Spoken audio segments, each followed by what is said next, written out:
मैंने ये बात उनसे एक मर्तबा नहीं 2-3 बार पूछी।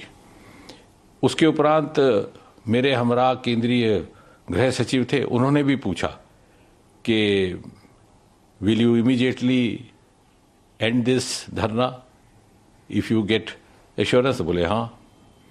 फिर हमने थोड़ी सी मुशक्कत की, एक्सरसाइज की, सरकार के शीर्ष नेतृत्व से चर्चा हुई और हमें ये कहा गया कि आप सरकार की ओर से उनको आश्वासन दीजिए कि सरकार को कोई आपत्ति नहीं है, सरकार तैयार है संसद में चर्चा करने के लिए, नीट को लेकर के भी, उसके साथ संबंधित विषयों को लेकर के भी, जो आंदोलन है उसको लेकर के भी।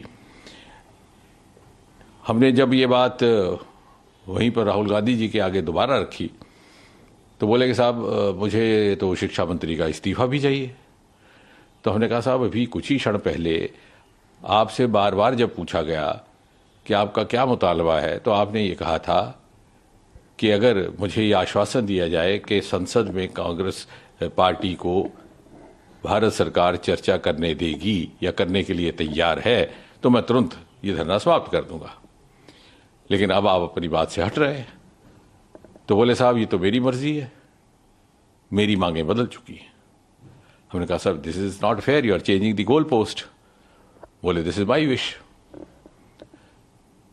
तो फिर हमने उनको विनम्रता से समझाने का प्रयास किया कि आप जैसे वरिष्ठ नेता को, जो नेता प्रतिपक्ष भी हैं, एलओपी भी हैं, ये शोभा नहीं देता कि कुछ ही क्षणों में आप अपनी बात से मुकर जाए।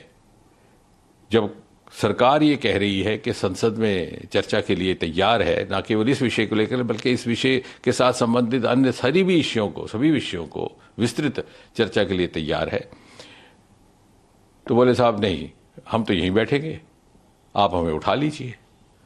बोले साहब मैं तो आपसे चर्चा करने आया था बड़ी विनम्रता से, आपको उठाने का तो हमारा इरादा नहीं था, मैं तो सिर्फ आपसे ये अनुरोध करने आया था। लेकिन ऐसा लग रहा है कि आप शायद आप उस मूड में ही नहीं हैं कि आप कुछ वाया मीडिया या रास्ता निकाला जा सके।